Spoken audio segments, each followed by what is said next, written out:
We ready to start, Daniel? All right. Welcome to the March 25th, 2021 Pleasant Grove City Planning Commission.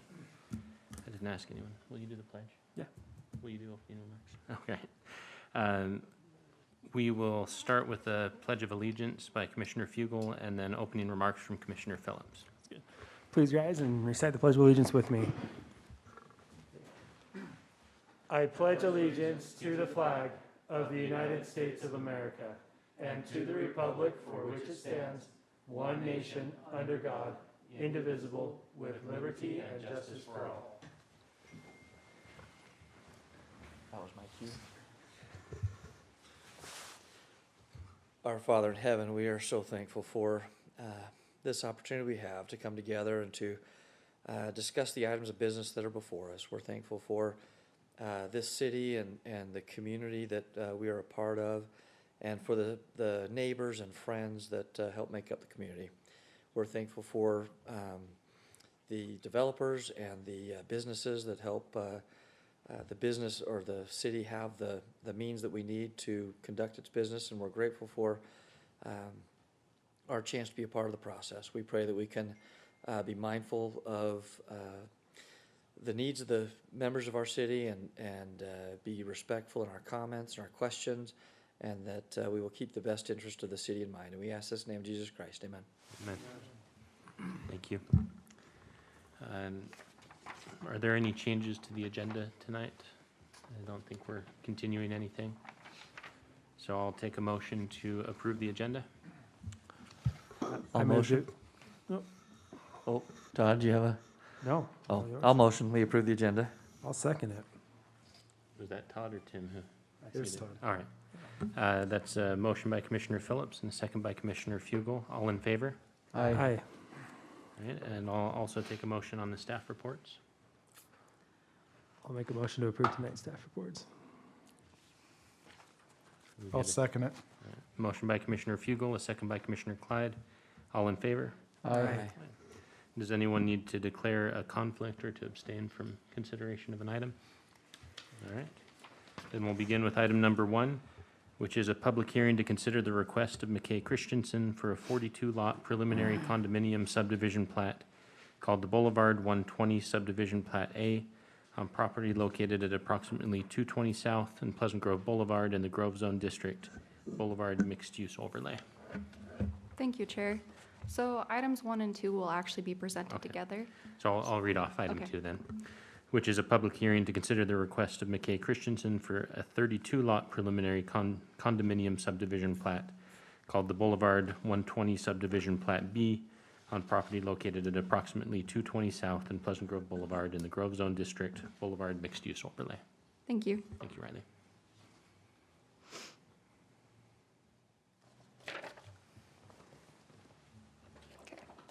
The applicant is requesting approval of 2 preliminary condominium subdivision plats called the Boulevard 120 Subdivision Plat A and Plat B that are located at approximately 220 South and Pleasant Grove Boulevard.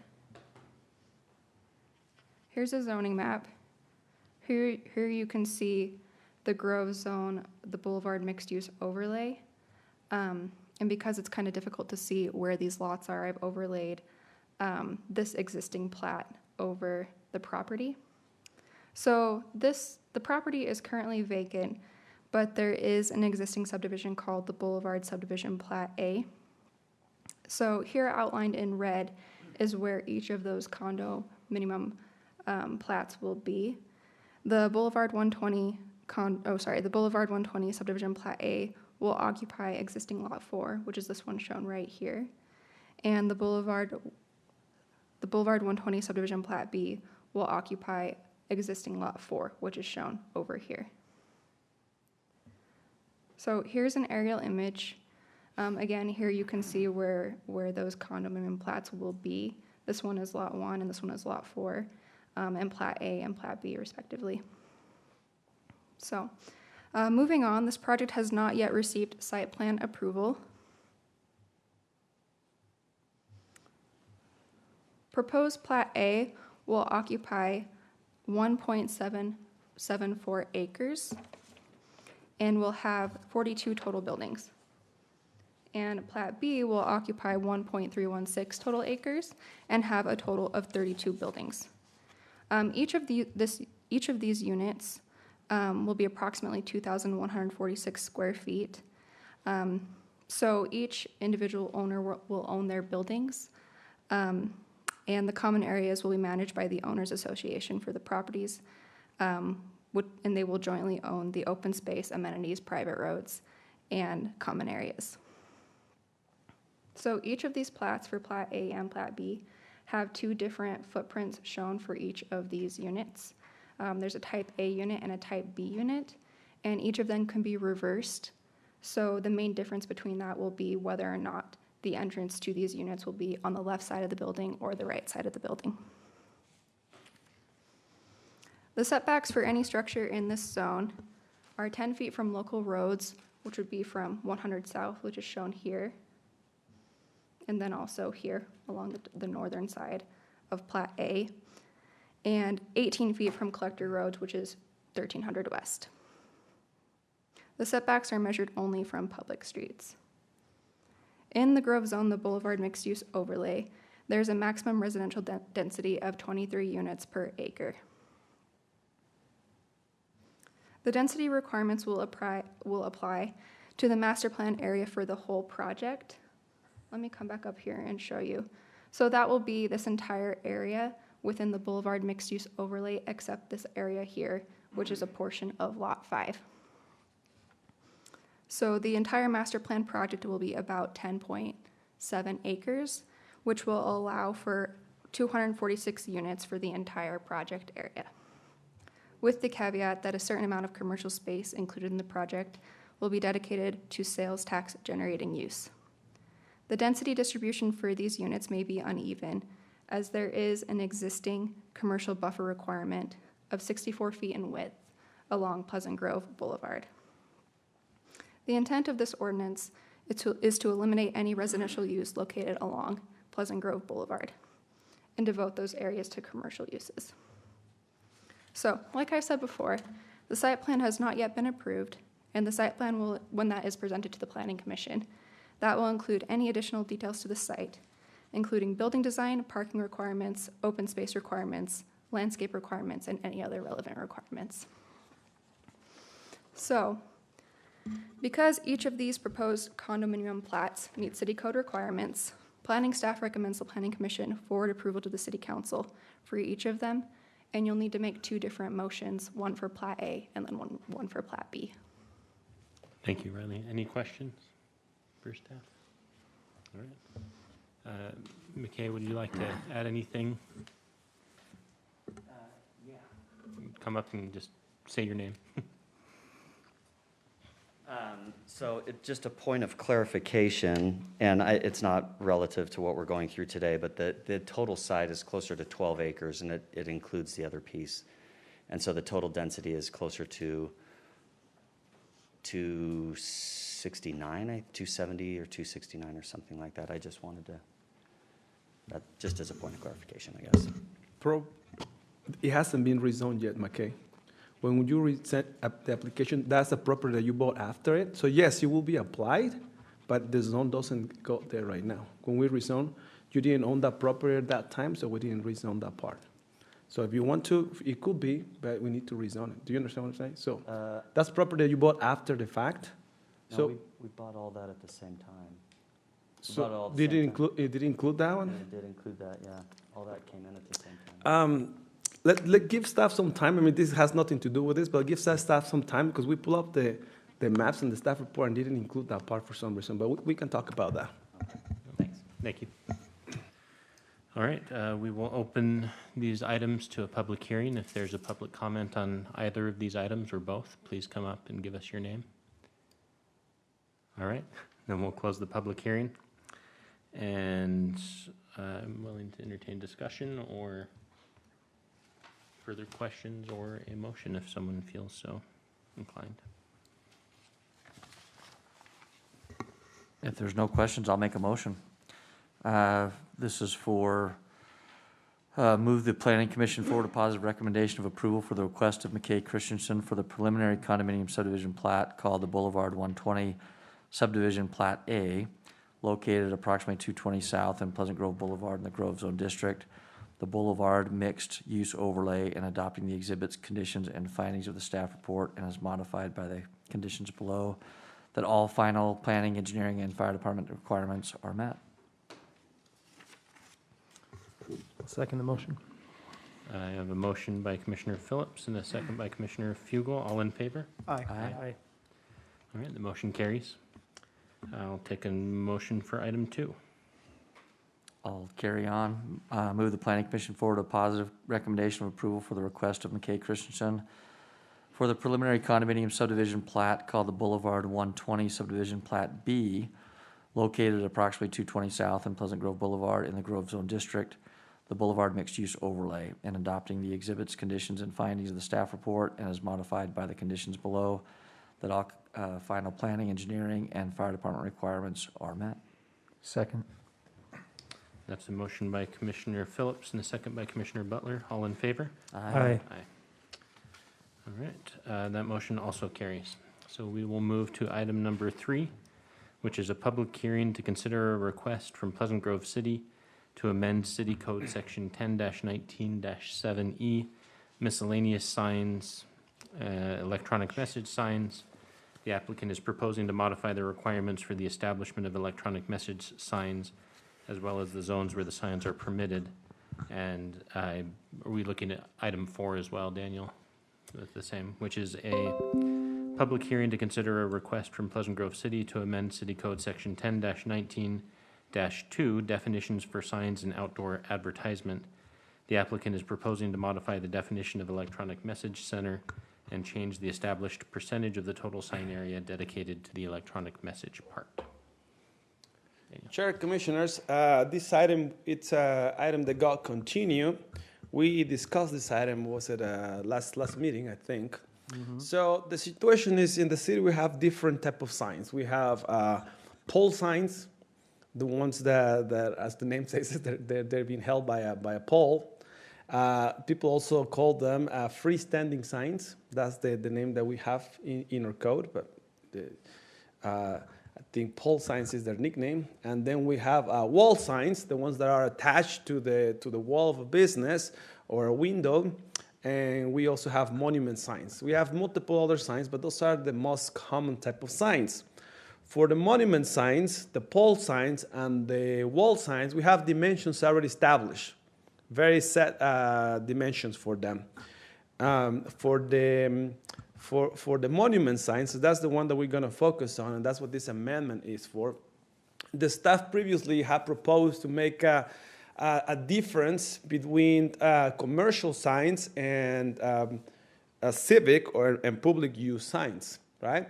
And the intent to make the distinction between those two signs was to allow for LED or the electronic part of a sign to be increased for to the whole facade or the whole area of the monument sign. Since we're focusing on monument signs, let me show you the dimensions of a monument sign. This is what we have for monument signs. For any project that is less than 10 acres, the square footage is 32, and the tallest you can go is 4, plus you can add 2 feet to these numbers because that's a berm or the base, right? So if we think about it, if for any development that is less than 10 acres, a sign is as tall as I am. That's 6 feet. I'm 6 feet. I'm hunched, but I'm 6 feet.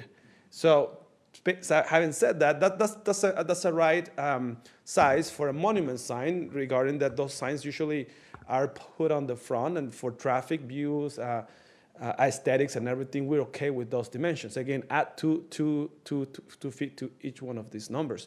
Now, we're not proposing to change the, if we have a monument sign that is 32 square feet, and what the code says right now is you can only use 50% of that for an electronic message, we're using, 16 square feet, which I've seen TVs bigger than that. Mm-hmm. So it's tough. It's tough. It's very small. So again, the old proposal or the proposal of staff was to make that distinction and say, hey, everyone else needs to, for commercial signs, they need to adhere to that, but civic and public signs, they can use the whole panel, the 32 square feet. I got direction from the staff got direction from the Planning Commission to make some changes, some addendums to that. And here's a new proposal. As we discussed, now the language is way simpler, and I'm going to show you how we did it. Having talking to our attorney, because all these code amendments go through our legal department, we removed the 50% requirement on the definition. So this part, 1019.2 was the definition, and talking to the city attorney is like, well, we have it in two places. We have it in the definition, and then we also have it on the application of the specific sign. So what we did is we eliminated from the definition, because the definition applies to all the signs. So we took it off from there, okay, so it's not there anymore. And then right here on the electronic message signs, now when we're gonna talk about just the LED signs and that, we just eliminate right here monument signs. So we allow them right here in electronic message signs, we allow them. They can be part of a monument sign, but this 50% does not apply to the monument sign. So again, everybody in the city now, commercial, non-commercial, whoever can use the whole facade. Now, why don't we change that on a pole sign? Because pole signs can be ginormous. Pole signs, we're talking about hundreds of square feet of a sign. If we allow the whole thing, it's going to be a little intense. So we still kept the 50% of those. Same with wall signs. Wall signs usually can use 25% of the whole facade of a building. If a building has a huge facade, the sign is giant. So there's no need to increase the size of an LED sign right there. But for the monument sign, we did. Again, we eliminate monument on the restriction of the 50%. It's always been there that you can include it. And we eliminate this part on the definition, because the definition will apply to any sign that has an electronic message sign. So we made it clearer, simpler, I think, and we followed the direction of the Planning Commission. So that's what I have, Commissioners. Thank you, Daniel. Any questions for Daniel? So in the definition that we would just apply the 50% rule to freestanding signs, is the intent for it to be applied to all signs outside of monument signs? Are we capturing that sufficiently? No, down below. Yeah, down on that one. I just want to make sure if the intent is to only exclude monument signs, that we're not accidentally giving free rein for other types of signs that may fall without or that aren't defined as monument or freestanding. I don't know if there's another type of sign that it would apply to, that somebody comes in and finds that loophole, and then we have a huge flashing sign somewhere. The electronic message signs as monument. So we allow them on. So electronic message signs. Let's see if I got the question. Electronic message signs are allowed as a part of a monument sign, freestanding sign, or wall sign. So only on those three. Those are the only three times the only three type of signs that we allow electronic. Now on freestanding, and I should add right there, on wall signs. Okay. That's a good catch. So Or do we have a separate, no, like, because you like you were saying that wall signs can only be 25% of the facade. right. We have that elsewhere in the code, right? Yes. It's not listed here. Yeah, but- no. Every sign, every of these signs, monument signs, freestanding signs, or wall signs, they have their own sections. Yeah, so what I'm saying is that the monument signs now, it can be the whole monument with the size based on the size of the parcel or the development. The freestanding sign can be 50% of the sign area, and then the wall signs have their own section where we limit that to 25%. So I think to Todd's question, that's we have limits on each of them, and they're different for each of them. Yeah, but I think we should include them right there as wall signs too. So to apply the 50% to wall signs and freestanding signs. Well, so that's my question, is do we need to do that if we already have a different limit on wall signs, right? Yes, because every section of those do not include any language regarding electronic message signs. Okay. So this is just for electronic message signs. Well, then if a wall sign, and I don't know if we can pull up the code, but if a wall sign is limited to 25%, as Commissioner Still was saying, I mean, this allows them to put up an electronic wall sign that's up to 50%. No, 50% of the sign 50% area. of the Right, panel the of the, sign area is my entire wall. no, the sign area. I mean, what's to keep you from saying that? There's a language on the wall sign that says that the largest you can go is only 25% of the facade of the facade where the sign is going to be located. So if we have a wall that is 1,000 and 25% is what, 250? So now based on that, out of that, this is 50% just for the electronic message signs out of that 250. As long as that's covered. Yeah, it's covered. Yeah. It is covered. Yeah. All right. Good with that. Any other questions for staff? All right, thank you, Daniel. My pleasure. We will open this item for public hearing if someone would like to comment on electronic messaging signs. All right, we will close the public hearing and bring it up. I'd just like to say I appreciate staff's work on this. I like this version better. It's simpler. So I'm willing to entertain a motion. if Want to someone close the would like. public meeting, or the public comment? I did. Oh, did No one commented. you? Missed it. They shook their heads. Yeah. I only gave it about 5 seconds. so. Do we need 2 motions on this? Daniel, would you like us to make 2 separate motions for this, or can we combine them? You know what? We noticed it separately, so let's make 2 different motions. All right. Because they're different parts of the code. Yeah. One is the definition, which is at the beginning. Then we have a huge. Then we go to every single sign, and then we just go to electronic signs. So yeah, two motions would be good. So mine still has the, no, mine still has the St. John property in there. There's a new one. This one doesn't have it. Yeah, we changed that the applicant being Pleasant Grove City instead of St. John's. Yeah, We did change it. Let's see, I'll take a stab at that first one, but I move the city council approve the request of Pleasant Grove City for the proposed amendment to City Code Section 10-19-7-E1, miscellaneous signs, electronic message signs, and adopting the exhibits, conditions, and findings of the staff report. I'll second it. It's a motion by Commissioner Fugel, a second by Commissioner Clyde. All in favor? Aye. Motion carries. I'll make a motion on the other one. I move the city council approve the request of Pleasant Grove City for the proposed amendment to City Code Section 10-9-2, definition for signs and outdoor advertisement, and adopting the exhibits, conditions, and findings of the staff report. I'll second it. Again, a motion by Commissioner Fugel, a second by Commissioner Clyde. I just wanted to clarify that we are making a recommendation to the city council. So if the motions could reflect that. It's not written that way in the staff report. So.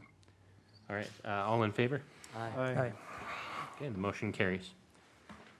Now we will have item number 5, which is a public hearing to consider amendments to City Code Section 10-14-47C, accessory apartments owner occupied, to further define the term owner occupied for accessory apartments and tiny homes.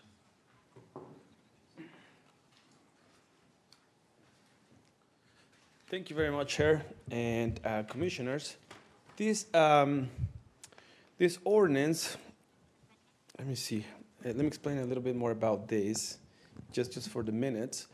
This is a language that was proposed by our legal department based on some cases that we're facing right now, that the city is facing right now. We have had multiple cases, cases where for accessory apartments it's really easy how the code is written right now to let me see, I don't want to say to take advantage, but to Manipulate. That's even stronger, huh? But yes, to cause some confusion. To cause some confusion in regards to how should be a property be owner occupied, or what's the actual definition of owner occupied, right? So we have had a group of people that have gone together and have approached the city, and they have asked us to please modify this and to make it a little more extended, or more comprehensive. We have had cases that I know for a fact that someone buys a property and then they just give 0.001% of the property to someone under someone's name, and then they show that they own 0.1% of the home, and then it's owner occupied. So according to the definition that we have, again, this language is language that is being proposed by our legal department, and is language needed to defend some cases that we have right now, and I think that will make it very clear what owner occupation is. I mean, we went from two lines to a book. We talk a little bit about this and all the changes that were proposed. Some of the changes that were proposed were added. I remember we talked about a concern that Commissioner Clyde had, and the language is being added to that. We had a phone conversation with Commissioner Clyde and staff, trying to figure out what to put in there, and it looks like it covers it right now. And then we did the changes that were done as his, her, and some language that Commissioner Steele recommended, like adding, let me see, where is it? That should be a person and things like that. Now, there's still a couple comments from the commission that were not removed, that were kept the same, and the reason why, again, is talking with the city attorney, is we need the language as how it is to help us define what owner occupied is. I to be honest with you, I understand it's wordy. I understand it's very extensive. I understand that there's a couple things that are complicated to prove, but that's what is proposed at this point. We work on it as much as we could, but again, this is what the language that is proposed at this point. I will request the Planning Commission to send a recommendation to the City Council. Whatever you guys decide to do it, either a recommendation of approval or recommendation of denial, based on what is presented to you guys today. Thank you, Daniel. Any questions for Daniel? Can you go back up to number 4 for just a second, Daniel? Yes. I just want you to add one word. Okay. On the second to last line where it says, can show that said dwelling is their primary residence and has been for at least 1 year. I caught that one too, and yeah.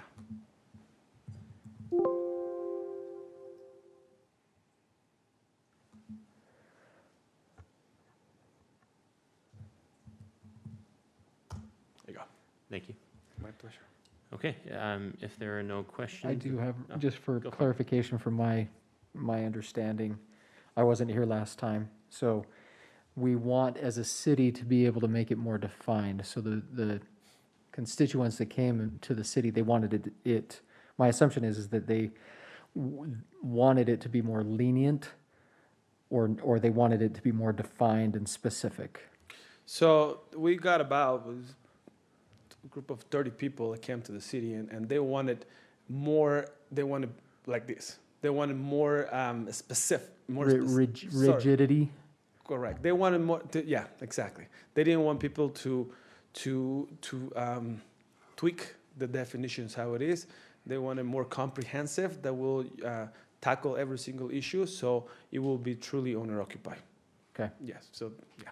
thank you. Any other? All right, thank you, Daniel. We will open the public hearing for this item. If you'd like to comment, please come and comment. All right, then we will close the public hearing and bring it back up here for discussion or a motion.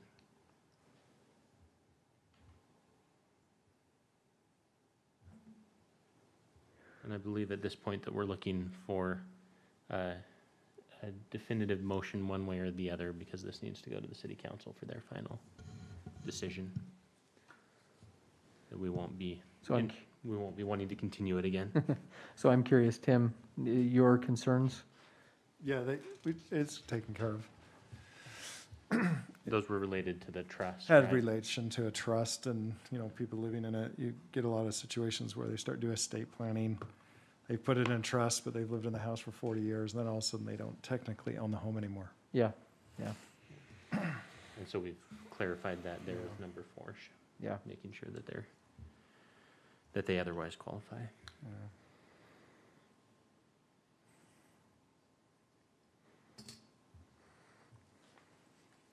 I'll entertain a Todd, motion if any- someone wants to any- make one, Any questions? unless Todd has some. I mean, it's what Tina wants, and I get that. It's not how I would write it, but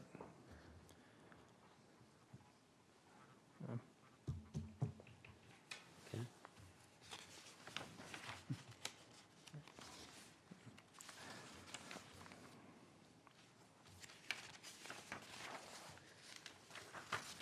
I'll go ahead and make the motion, Thank or a motion. Yep. I move the planning commission forward a recommendation of approval to the city council for the proposed amendments to city code section 10-15-47C, accessory apartments owner occupied, by modifying the definition of owner occupancy for the establishment of accessory apartments in the single-family dwelling zones, and adopting the exhibits, conditions, and findings of the staff report, with only one modification, adding the word year to item number 4, second to last line. Second. All right, we have a motion by Commissioner Phillips and a second by Commissioner Butler. All in favor? I, Any opposed? Okay, the motion carries. And we will move then to item 6. Are we going to discuss 6 and 7 together or separately? Together? All right. So items 6 and 7. Item 6 is a public hearing to consider the request of McKay Christensen to amend City Code Section 10-14-27-2E storage by modifying limitations for storage uses within any unit only within the Grove Zone District Boulevard Mixed-Use Overlay. And item 7, a public hearing to consider the request of McKay Christensen to amend City Code Section 10-14-27-3A density of allowed uses by changing the requirement for certain dedicated uses for buildings, parking areas, drive aisles, and/or out parcel directly fronting Pleasant Grove Boulevard within a minimum buffer of 64 feet only within the Grove Zone District Boulevard Mixed-Use Overlay. Daniel. Chair, Commissioners, this is also an item, 2 items actually, 2 items that have been continued. I had the opportunity to meet with the applicant and discussed both items. Let me go back to, for some reason my image is here where, right, is there anyone you can connect actually and bring me the image of what it was approved today? Yes, no, the whole plan.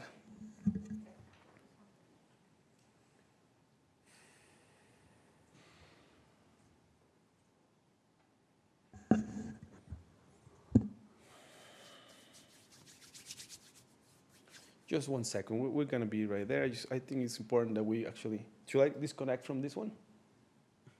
Yes, okay, okay.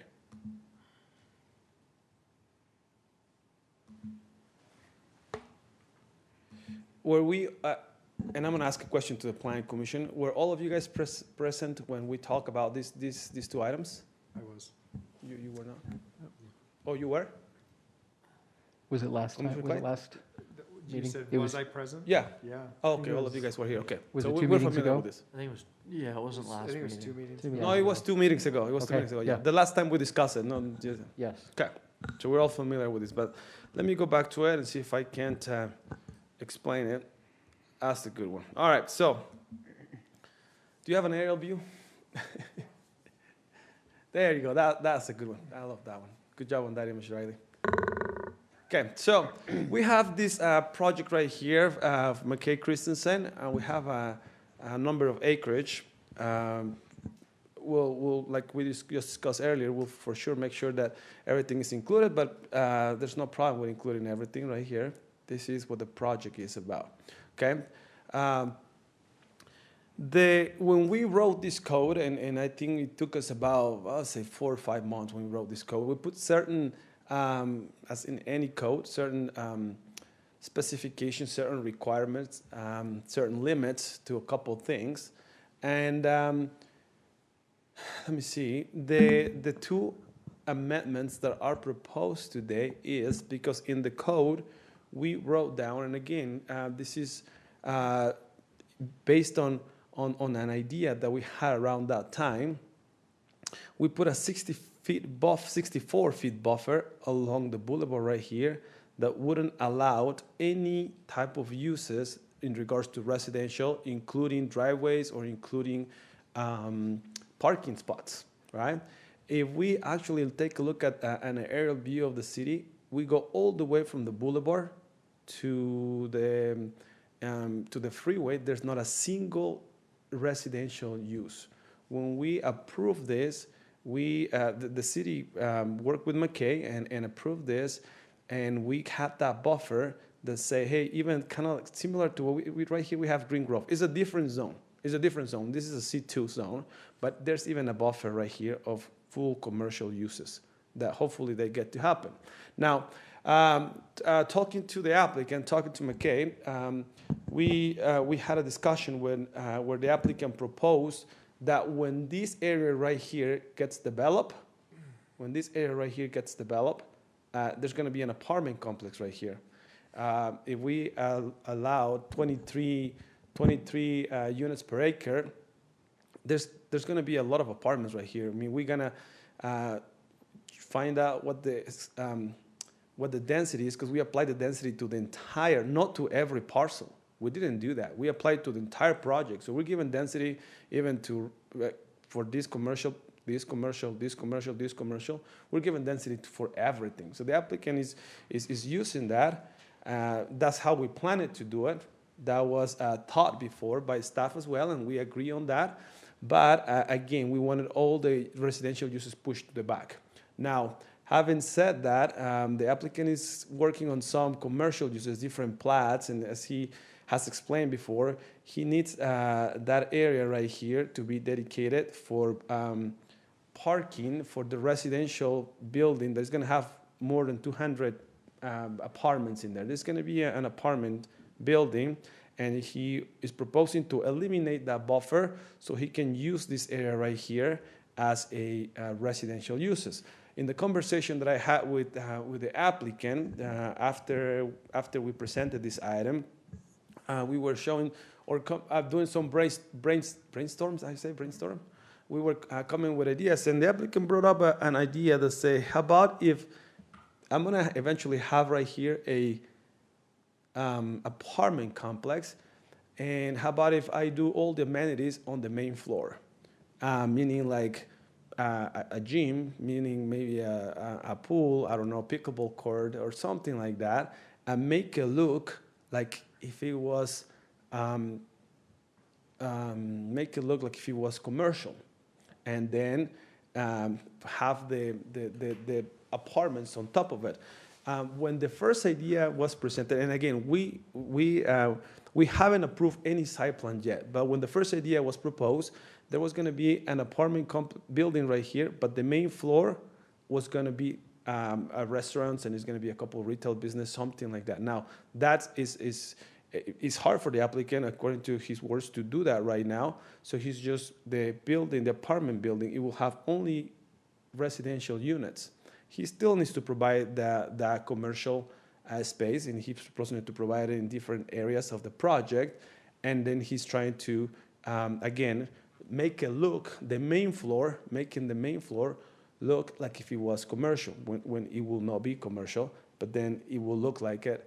And just for aesthetics and for the purpose of on the vision that we have of the zone and the corridor of the boulevard, it won't look residential. Another thing that we throw out there was like, how about we also come up with a hedge plans, or maybe a berm or something like that. Now, the problem with that, and the reason why it's hard to write code on things that we hope to happen in regards to design. So at this point, what staff is proposing is to hold or put it in hold, or this is what staff proposes, right? Staff proposes to put it on hold or send a recommendation of denial until the applicant is ready to start designing the place, and we get to see what design standards exactly is what he's proposing, and then we can work with staff and figure out if we can meet or he can provide what the staff vision is of something that doesn't look residential and that has the feeling of commercial, even though it will be residential. And at that time, bring up again the code amendment. So that's what the staff is proposing for the buffer for the 64 feet buffer from there. The recommendation or the direction that I got from the planning commission, or the sense that I got, is like, let's work something out. And we have some ideas. Again, it's kind of hard at this point to, for staff, or at least that's what staff is saying. It's hard to write the code, hoping that we don't have the specifics of what type of design we will get from there. So that's in regards to that. Now, in regards to the second item was the applicant, when we wrote this code, staff also put a caveat or a restriction on the square footage for storage per building, per unit. The reason of that is because, again, this property they did not allow any residential at all. And then we went to 23 acres. I mean, again, for the entire property, not just for the lots that were going to be residential, but for everything. And then the city required around that time 25,000 square feet of uses that provide sales tax. So staff wrote something right there, and it was approved around that time, and still right now is current code that only 1,500 square feet of storage per building was going to be allowed. The applicant brought the idea that there might be a business that may use something bigger than that, and then we'll be restricting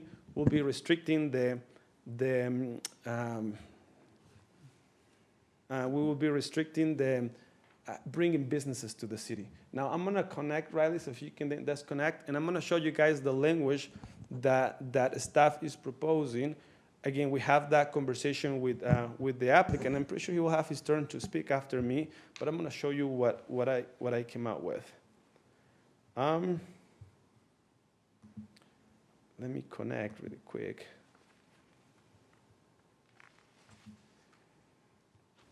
Any questions on the storage so far of what the code requires right now? It's really clear, right? I mean, it says for every if you cannot have a storage, pretty much. That's what the code says. You cannot have a storage. You're only limited to 1,500. So the new code, or what the new proposal is, yes, you can exceed that 1,500. You can have as much as you want, as long as it's incidental to a permitted use. It could be office, it could be retail, whatever. But in order to count toward the requirement of sales tax use, only 1,500 maximum will count toward that requirement. So again, it says, again, this is what's in red is what the applicant had proposed. What's in scratch is how the code is written right now. Right now says the storage use within any of the units is only permitted as incidental use and no more than 1,500. It's pretty dry cut. The applicant said, well, this is what it's proposing. A storage use within any of the units within the Boulevard Mixed Zone qualifies as sales tax generating use, so that all of the storage qualifies as sales tax generating use, but shall be limited to 6,000 square feet, provided, however, that the storage use will not constitute more than 50% of the building gross square footage. So he's also putting a limit, but it's up to 6,000, right? This is what staff is proposing. A storage use within any of the units is only permitted as an incidental use. That means incidental, we have in our definition that is 50% less than. Permitted as an incidental use to any of the permitted uses listed above. The area designated for storage counting toward a sales tax generating use should be limited to 1,500 square feet per building. In other words, we can have a business right there that can have as much storage as they want, as long as it's not more than the main use, but only 1,500 will be counted toward sales tax. That's the proposal, and I think I think I cover everything that I wanted to explain. So those are the two code amendments that we have from the applicant that we continue today. Okay. Thank you, Daniel. Any questions on this? at this point. When staff came up with that 1,500 square foot number, it seems that it comes off based off of restaurants and their needs for storage.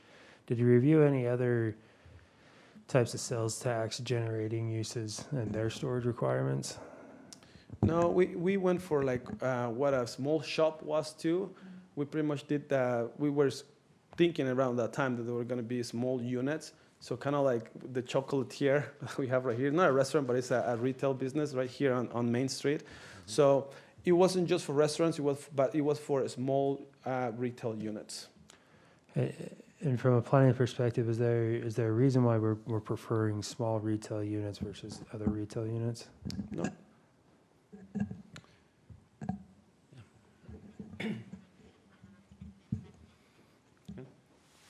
Okay.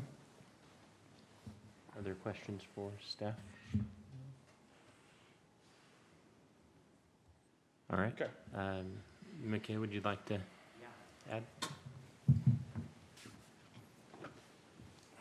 Thank you. I've got a file. Is there any way, Riley, that I could load that in? Sure. I- Yeah, is that okay? Sure, yeah, let's pull it out right here. Cleared all your viruses off there? That's right. Crash the whole system. There we go. So there's 3 files in there. The It's gold the flash drive has a PG very packet Bond summary. feeling to it. And then, so slide down. Slide down. Yeah, keep going down, down, down. We'll go to the site, and then I'll come back to some of those others. Keep going. Keep going. Keep going. It just kind of shows everything that's going on around us. Right there, sorry. And then we'll go to the next page. So, Okay. as always, Daniel does a great job of summarizing everything. And just for the record, we deal with a lot of cities, and your planner, Daniel and Riley, are fantastic, and we really, the level of professionalism is high, but just as people, we enjoy working with them, so we're grateful. And Kara, too. She's always, so every time I call, she's always great. So anyway, so here's, and I know that this is a refresher. So the way that we wrote it, the way Daniel's described it is exactly right. Like the 65-foot buffer goes basically from the back of the road. Sorry, my hand. Yeah, I got one. And right to this dotted line. I'm sorry, my hand. It's like, I don't know how to keep this thing steady, but so it's like you can see a dotted line that's right in front of those stalls. That's 65 feet. And the intent, which we agree with, is, look, the commercial comes out to the front, and you guys all know this, the retail needs to be in front in order to be successful. They need eyeballs on the stores. They've got to have signage and all those other things. So the idea was that we were always going to put the retail out in front, and then the parking as one of the hedges that the city just wanted to ensure, look, McKay, 25,000 square feet is your guys' number. We just want to make sure that you guys do the 25,000 square feet of retail. And we're like, great, yeah, we're going to work within that box. As a mechanism to keep that in place, we had that buffer to make sure that we secured that 25,000 square feet. As kind of law of unintended consequences always is, in order for these pads to work, you can see, of course, that most of our parking is outside of that buffer. You know what I mean? It just, like each one of these uses this is all commercial, and they need parking that goes outside of that. So in effect, what we're doing is we're taking what would otherwise be sort of residential use and or parking if you're just looking at the strict interpretation of the code, and we're saying, okay, well, these people have to park close to the restaurant. That's just the way that it works and it operates, and so we've got to push the parking up here and make sure that these corners work. And of course, each one of these corners are really where the retail wants to be. And so as a result, what we're saying is the way that we wrote the code was we can use some of this yellow would be where the residential parking would be allocated. It's kind of in no man's land for our retail anyway. They're not going to park out here and walk all the way down here to eat, or vice versa. And so what we're saying is, look, we're giving up all of this and all of this. We need to use this. And as a result, we're not losing anything, not losing any of the total commercial ground. It's just basically all it is an allocation of space, how the space gets allocated. Now, what Daniel has said is, okay, well, McKay, this is all 25,000 square feet. As a way of meeting in the middle with us, would you be willing to, work with us? And so what we came up with was, okay, we'll put a berm. This was one of Daniel's ideas, was building up a berm in through here. And the nice thing about that is it'll kind of shield the parking, so you don't see a field of parking. It'll be a nice landscape buffer. And then one of the things that we'll do is we'll put not all of the amenities, but a good chunk of the amenities down here on the ground floor. And so you'll have this continuity of experience where as you're driving, if for whatever reason you're coming from here all the way down through here, or as you experience this going back and forth, the ground floor, we'll do a clubhouse. And when we put our clubhouse in, we're going to make the clubhouse look like it's, for lack of a better word, a pub. It'll be a big space like this with big screen TVs where all the people who live there will come down, hang out, and be able to use that. We You can gonna make put a dartboard in there? a dartboard. Yes, that's right, dartboard. That's what makes it a pub. And then workout facilities. We still actually have the option. In most of our facilities, we always have workout rooms. We could easily put our workout facilities down there along with it, so it looks and feels like a gym, if that makes sense. And so that was kind of one of the ideas of bridging. Again, I think that the text amendment that we're trying to implement does everything that we intended from the very beginning without sacrificing anything. We're not giving up any more commercial. We're just allocating the stalls. It's really just an allocation of the stalls at the end of the day. But in order to get, what I think that the idea that Daniel was going for, and we also really like too, is having the ground floor of the apartments, which sit back here, feel like it has a commercial component to it on the ground floor. Daniel, if you go to the next slide, if you just scroll, thanks, bud. So you can see in this building here, so this is a 1, 2, 3, 4-story building. It's probably going to be to scale, about the same size that this building is. And, I don't know if it'll cantilever this much, but basically the way that our design works is we have, you won't be able to, this is how it will present to the street, more or less. You're not going to see any of the parking. It'll all be shielded by this building. Sorry, Daniel, to make you do this, but if you scroll back up, think of this as the ground floor, and it's single loaded, and then we have a PT slab that extends out. So basically, you come up, you've got a post tension, you got one level, and a post tension slab that'll come out over the top. This will be tucked under parking and through here, and then the units will go above it. And so this whole parking field you won't see. So the experience actually as you come in through here is going to feel really nice because you're going to have all of this retail experience out on the front, and then you'll have some scale back behind it with the apartments, and then on the ground floor and through here we'll have our amenities. So I don't know if that gives you an idea of what it is that we're trying to accomplish. But like I said, the text amendment itself is just how we allocate those stalls. We're not sacrificing any commercial space, any commercial stalls, or any residential. Thank you. Any questions for the applicant? Just with that, how do you feel about working with the city on the site plan, like delaying this until the site plan comes to the Daniel and staff, to be able to work through, and because there's give and take. Obviously, Sure. We want you to be successful for the benefit of the city, and you want to be able it to be successful for yourself. And so, are you okay with that delay so that particular? It looks like a great site, and it would be awesome. Mm-hmm. We just want to make sure that we're getting what it is that you need. Yeah. And you always want to get things up front, just because you never know what's going to happen, and you hate to come back and I can't imagine there would be different planning commissioners or different city council members by then, but you just never know what's going to happen. And so you'd like to have things defined now, but in principle, no.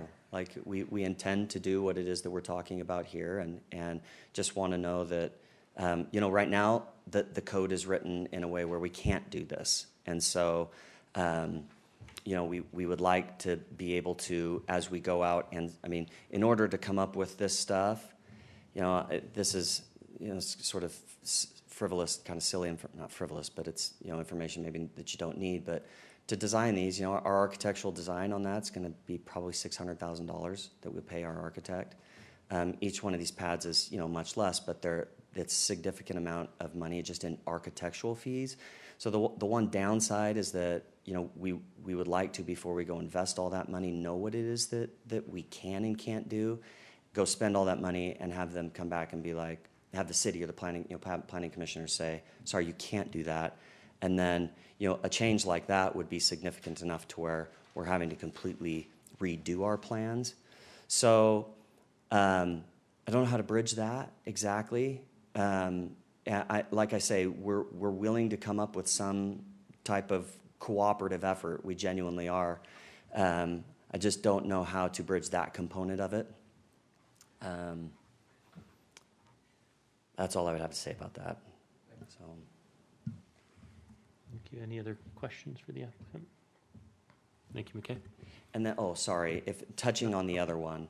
Oh, yeah, before the I sit storage. down. Yeah, sorry. So this is kind of where that use wants to go. And, you know, retail is a funny thing. I was talking to a guy today who wants to, like, for example, we want to get to 25,000 square feet of GLA. Then you have to ask yourself, okay, well, what is the city's true motivation? Is it having, you know, restaurants and places to eat? I think that's one of it, like bringing in good tenants. The other one is an income, a revenue thing. You know, you could have an In-N-Out burger there that's, you know, 2,500 square feet that does way more volume than a 5,000 square foot Verizon store / whatever, you know? And retail's just a funny animal that way, right? Like there are some uses that just do way more. Costa Vida and Cafe Rio, for example, like you should almost get bonus points for drive-thrus. The reason being is that they're all going from, you know, 4,000 square foot, 4,500 square foot. They used to be around 4,400 square feet. Now they're all saying, we want 2,400 square feet and a drive-through. And they're recognizing that they just get way more revenue. I mean, it's a 20 to 40% bump by virtue of having that drive-through component. And so now the drive-throughs take up space. Like for us, when we shifted from just like sort of inline retail into all of these drive-throughs, all of that takes up a lot of area and we lose building space and efficiency and parking stalls and stuff like that. But, you know, it also is what everybody wants right now, and probably at the end of the day makes the city a whole lot more money by doing that. So retail is kind of a funny thing. You know, we write code with something intended, and I get it, we have to, but like I said, there's sort of the law of unintended consequences sometimes. So when it comes to this piece, you know, what we've wanted to do is of course include the 6,000 square feet as a part of our gross. A part of the amount that counts, and we talked about this ad nauseum before, and it's you know, it's the space that supports the retail that's actually doing the sales.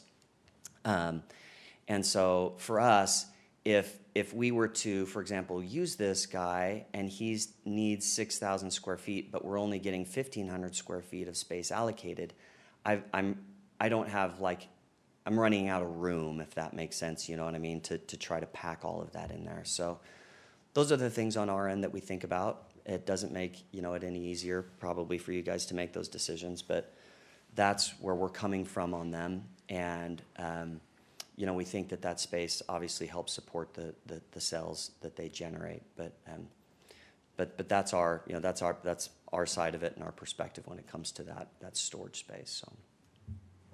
Thank you. Any questions for the applicant about storage?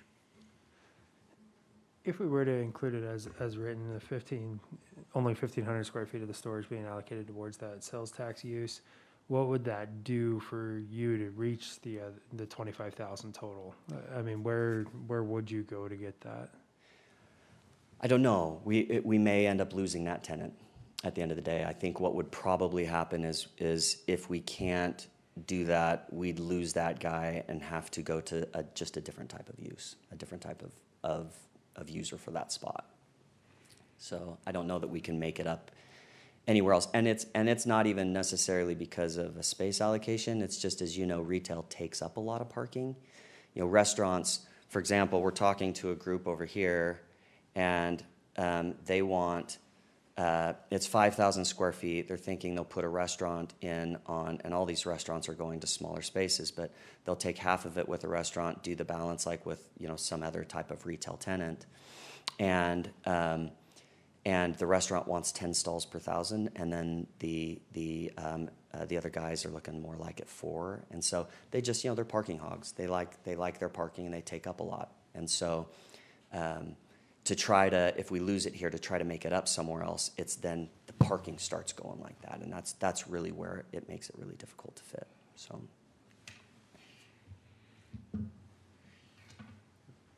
Any other?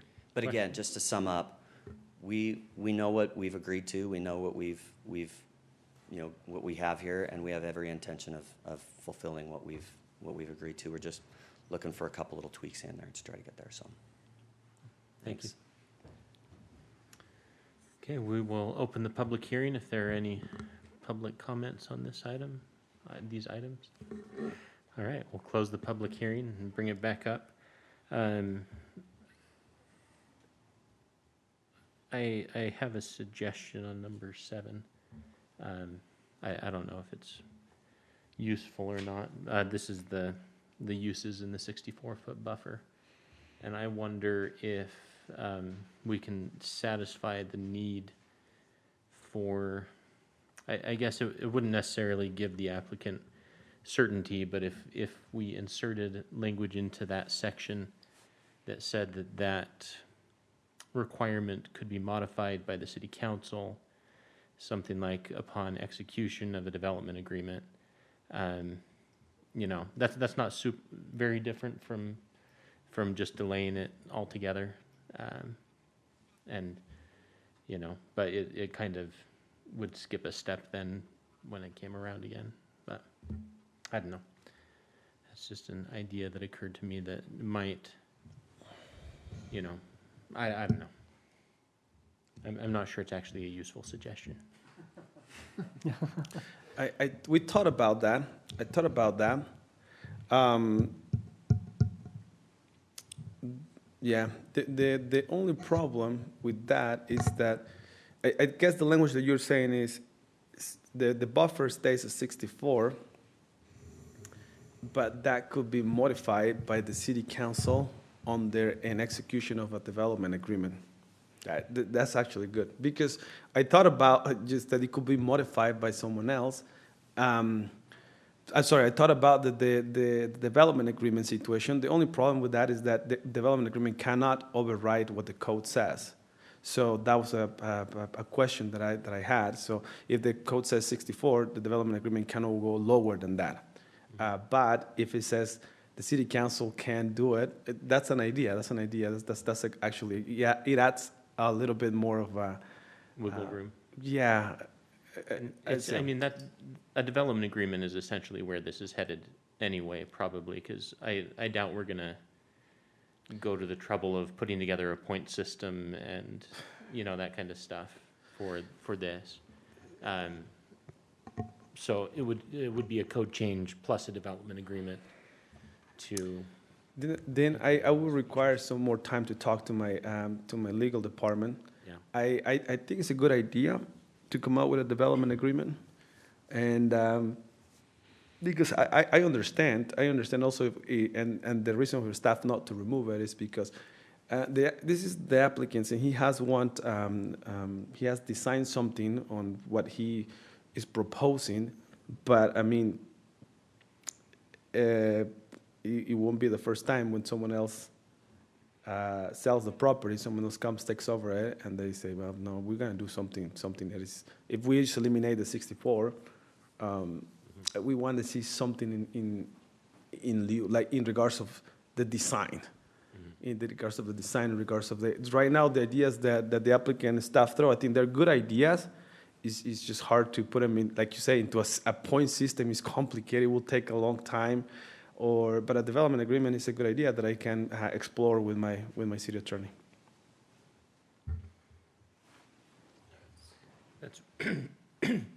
It's one possible way to eventually get the Could be. applicant some certainty on that. Okay. And anyway. But any other thoughts on item 6 or 7? I think, Todd, you've been thinking about the storage.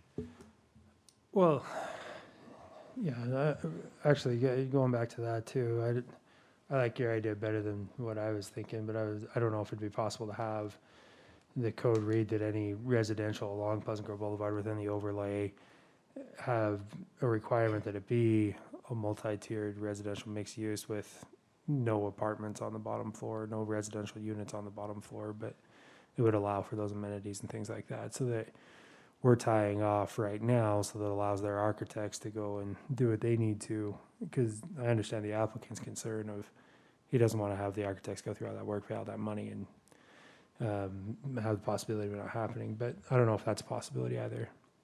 But I like the. Let me see if I development understand your agreement idea. Your better. idea is to put something on the code that says that all the uses on the main floor cannot be apartments? Is that what you're saying? You're right, yeah. Okay.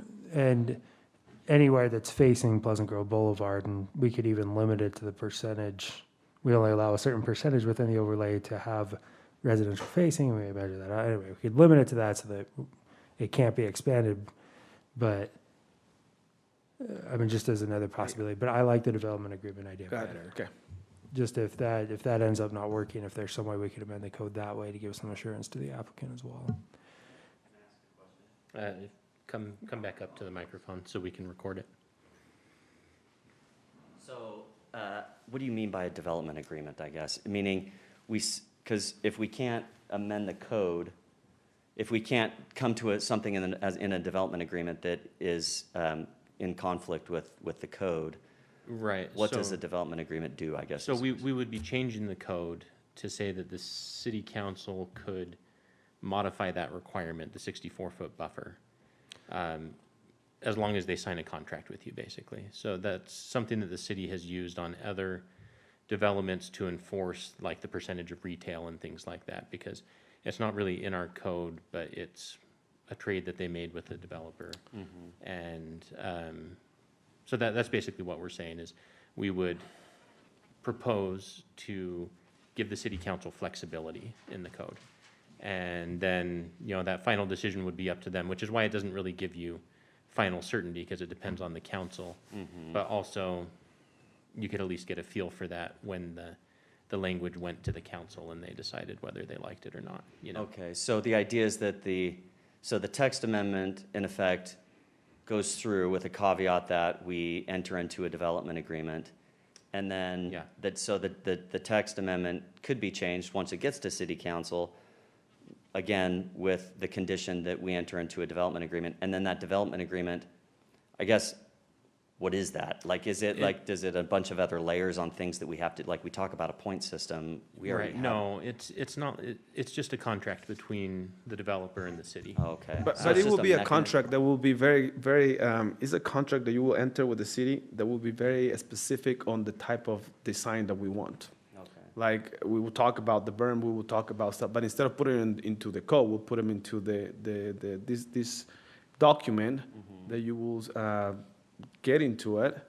And by doing that, if the city council likes what is in there, then they can reduce or eliminate the 64 buffer. That's what you're saying, right? So, Yes, so exactly. does that development agreement run concurrent with the text amendment? Do we, I Meaning- think Well, first of all, we'll need to go back to my desk and first of all, talk to my city attorney, see if that's even an option. Yeah. Then we'll have to come out with language for the planning commission that it talks about exactly how we're gonna execute that development agreement. okay, And so it will require to continue this, go explore that option and come up with something. Because right now, what staff is proposing is just to deny it or to table the item until you have a more defined design for the property, for that front. And since you want some certainty, then we'll still have to go back, work on that development agreement that can help you to reduce that buffer. okay. So in effect, it's rather than, and we've done development agreements before, I know what they are. but typically they're on the front end of a project and it includes a vast array of things. Yeah. On small things, typically we just go through and do text amendments, but I guess the idea here is that we go back and we add more language, whether it's a berm or including some amenities on the ground floor. I would say that having a requirement that we have all commercial on the ground floor, and I know you kind of pulled back on that, Commissioner Fugel, but that's a near impossibility for us. Well, in it's not today's necessarily that it's all commercial. It would just be the commercial that's facing Pleasant Grove Boulevard, right? Or Mhm. that it's not any residential use facing Pleasant Grove Boulevard. So right now, that section in yellow, any of that's facing Pleasant Grove Boulevard wouldn't have an apartment there. So if you had apartments underneath outside of that area, Mhm. then, or facing the other way or whatever else, in my mind. Okay. And that's just if, I like the development agreement better because right now we're having a problem where we don't have mutual assurance that either of what we want is going to Sure. be had, right? Because there's nothing that you presented today that the text amendment ties you to. You Yeah. could change that. Okay. And so, and likewise, if we don't make the text amendment, there's nothing that ties us to approving it Yeah. later on. And I understand that. And so that's why we need to come up with a way to get some mutual assurance. And I think the Okay. development agreement's a good idea for that. If we can't, then maybe we look at actually making an amendment that was what I was Okay. talking about. And again, I'm just thinking of order of operations in my own mind. So what would happen is this in effect almost gets tabled, and then we go back, we work on a development agreement, bring that then back, and then that just has the detail that you're talking about, Daniel, and we try to move forward with Yes. that. And that way, you guys have more detail about what is defined in it, and we then, assuming that we agree and it gets approved, can then go out and spend the money we need to design. Yeah, so we would continue this item, I'm assuming, Daniel, for 2 weeks, or would 2 weeks be sufficient? The first thing that we got to do, we'll need to know this in the next week. So I'll have a meeting with my legal department, see if it's even viable to do a development agreement. Because I know the legal department doesn't like to design or to zone-based development agreements. We're trying to stay away from them, but it's an option, and I like the option. So, but I have to consult it if it's even an option. Yeah. If not, then you decide if you want to just get a recommendation from the planning commission, or you want to wait a little longer to have a better design, or you want to discuss it with me a little bit more. It's up to you what you will want. But if we want to explore the development agreement situation, I will need still to continue the item, to table the item, so we can even talk to Tina, see if to the legal department to see if it's even an option to do it. Okay. Yeah, And if it so- is, we'll start working on it immediately. Yeah, so we would continue this time. Next meeting, we would have some certainty from Tina, and if she's okay with it, then we forward a recommendation for that option to the city council, and then they decide whether they want to do it or not. So apart from having Tina's sign off on the ability of whether or not we can do a development agreement, assuming that she says we can, I'm assuming that we would then draft something before we come back to the planning commission? That would be the ideal, Chair, but if we do that, we will need more time. Couldn't we do a text amendment and give the city council the ability to enter into a development agreement that adjusts that?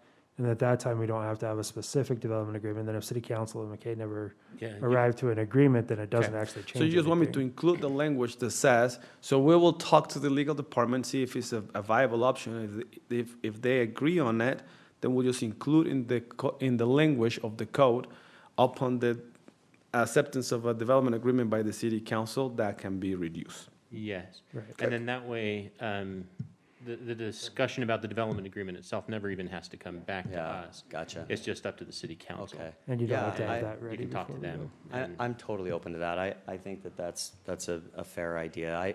I guess I hope the only, and Daniel and I can talk through some of the design components, just to give you an idea if what we had planned on doing is not actually putting retail here.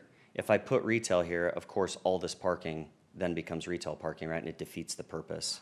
And so, but we will put our amenities there, which will be used by the residents, and it looks and feels like retail. But if we legitimately put retail back up in there, now I'm ending up with 30,000-40,000 square feet of retail, and I probably misspoke. I meant amenities, not retail. yeah, sorry, yeah, and okay, good. I'm glad that we. Yeah. So, Okay. and then, you know, at that point, so I guess the question then is, do we continue it to allow Tina, and then you'll come back to us in 2 weeks, and if she's okay with it and we're okay with it, we'll send it on to the city council. And then when you present to them, you can discuss your ideas for the development agreement, and they can decide if that's what they're looking for. Okay. Yeah. And are you coupling that with the storage component also, Daniel, or is that? Think that'll be separate. No, that's a separate item. It's a separate application, separate payments, McKay. Don't forget that part. Okay. No, we'll look at that one separately, but, How much the architect's charging? I think we could raise our fees a little bit. Yeah, seriously. That's what the applicant wants to hear. Yeah. We'll just take a cut of his. But I like that. I like that. It offers more mutual assurances that we're both going to get what we want out of this. Yeah. And not leave so much up in the air. so how about we talk about item 6, which was the storage, before we start making motions?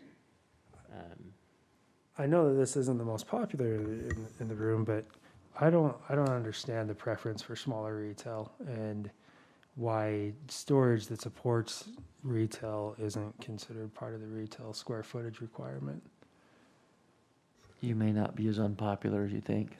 Ditto. I mean, if it's a retail use that requires that much storage unit, I mean, maybe I trust too much in the market there that people aren't going to build massive warehouses and tiny retail. But I don't understand the 1,500 square foot limit. That doesn't make sense to me. Okay. Any other comments on that? I think the reason for it is the thought, but it doesn't always necessarily apply, is the more products that are in a showroom, for an example, more opportunity to sell it, right? I know that doesn't apply that way, but I think that's the thought process behind it. I mean, I'm completely opposite.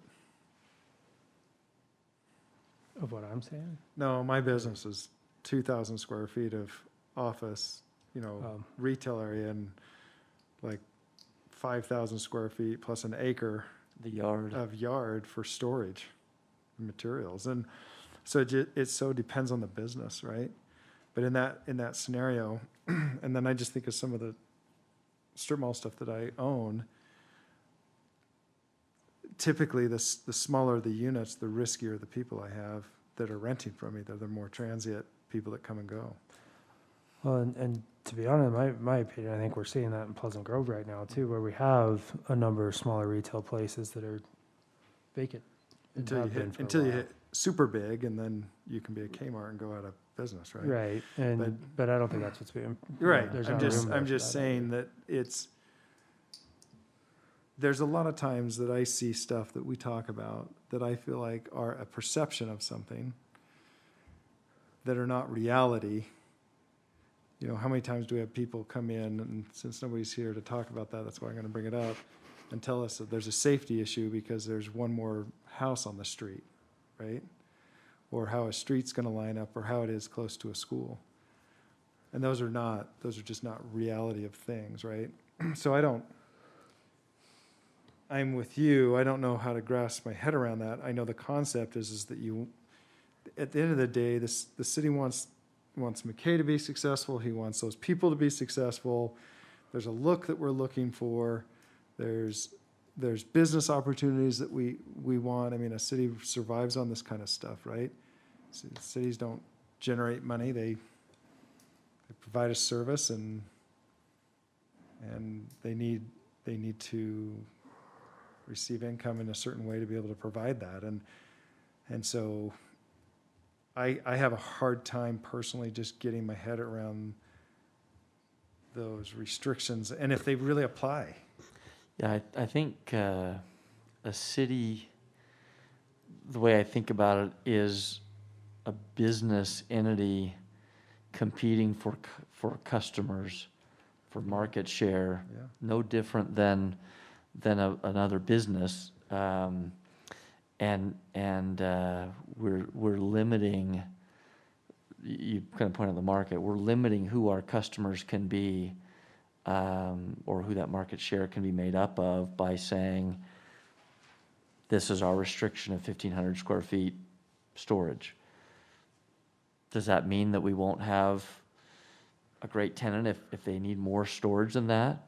It doesn't. Does it mean they won't generate tons of sales tax revenue? It doesn't. But right now, we're restricting our options by having that in there. And I think leaving it to the market of the developer who wants to be successful, a business that's going to put a business in there that wants to be successful, is probably a better approach. Yeah. I mean, I like the 50% rule, and it has to be incidental to the sales tax use. Yeah, definitely. Yeah, I don't know, I think all extra that's space great, storage but- sitting there or something like that. Yeah, it's very different, but the incidental to the use, the business and stuff. Yeah, and I agree with what's been said. So, Todd, you're not in the minority up here. For the first time in your life. I know, right? It feels so good. I don't know what to do with this feeling right now.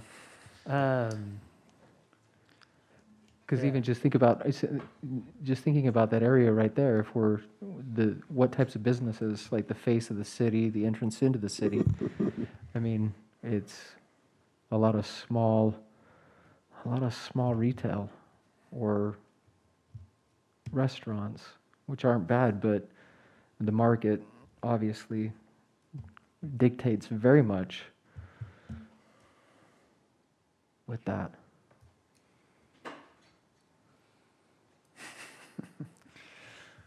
I've had some of those buildings for 20 years, and man, I've just had all sorts of different kinds of businesses that have been there and done well, and some have not, and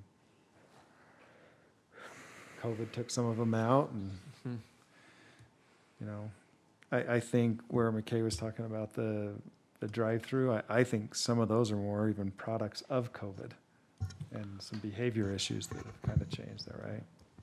You think of the Costa Vida right over here by Macy's? If that was a drive-through, holy cow. Well, I just think of even now, just people that pull up and do yeah, takeout. definitely. They never had the takeout like that before. Definitely. That's kind of a COVID issue, but how do you predict that, right? Yeah.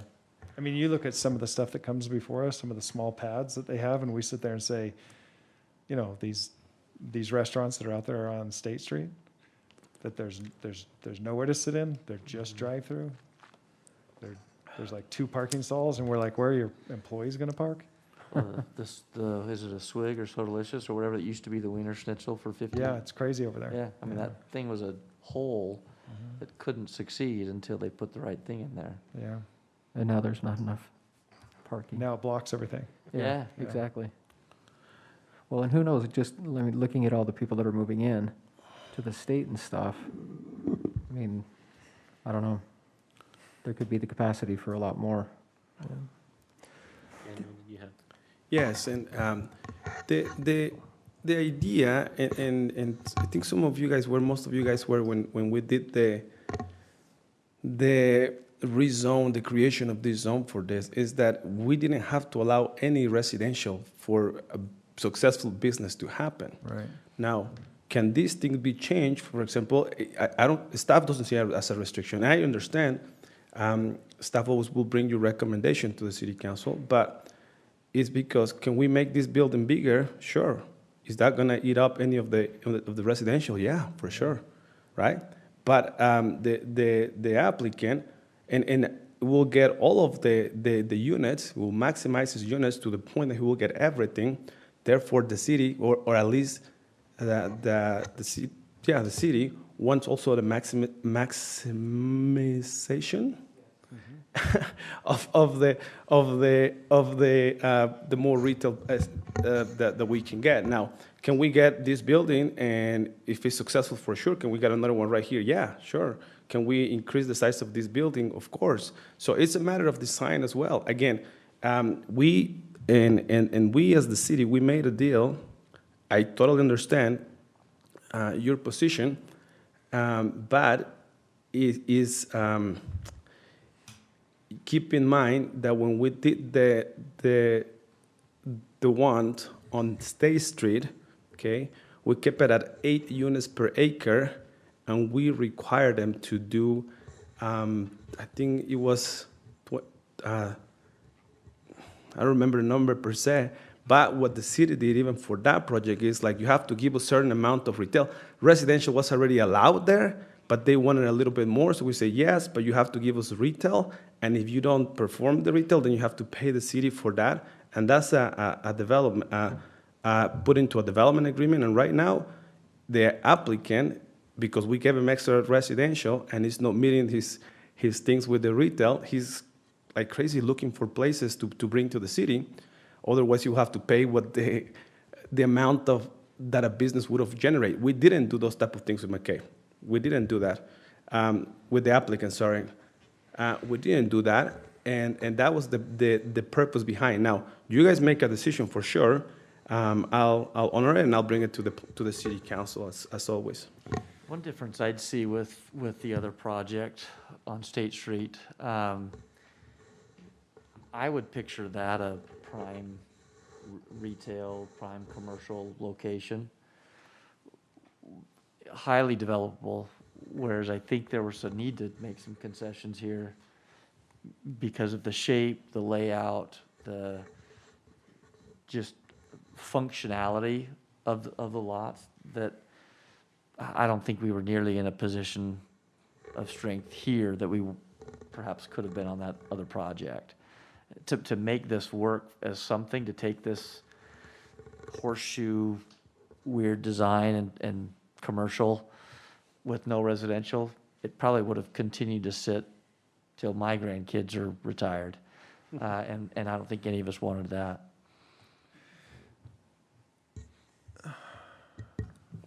My opinion. No, and that's a good one. Just to keep a reminder that the maximum density that we allowed for any zone in the city is 12 units per acre. We went to 23 for this one. I mean, I'll be honest with you, I get why you're doing it. I don't love 193 apartments there. But that's not affecting the decision. That's just a personal opinion, right? Just, I would like to see more retail there, but I don't love that. But because we're ending up with a lot of residents and we just don't have the businesses here to serve it. But that's just me. But it just is, it is what it is. But what we're really talking about is this square footage of the storage. And I just don't see that. I'm just having a hard time getting to that being a problem as much as it might be perceived to be.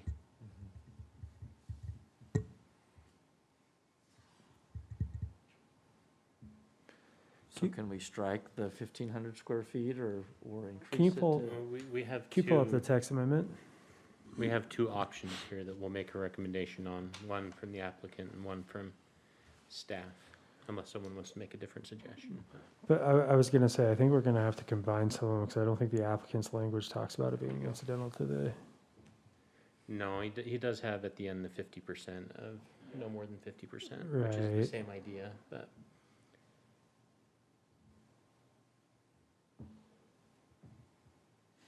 But you could adopt the first sentence of the, that's what I was just thinking, adopt the first sentence and take out the second.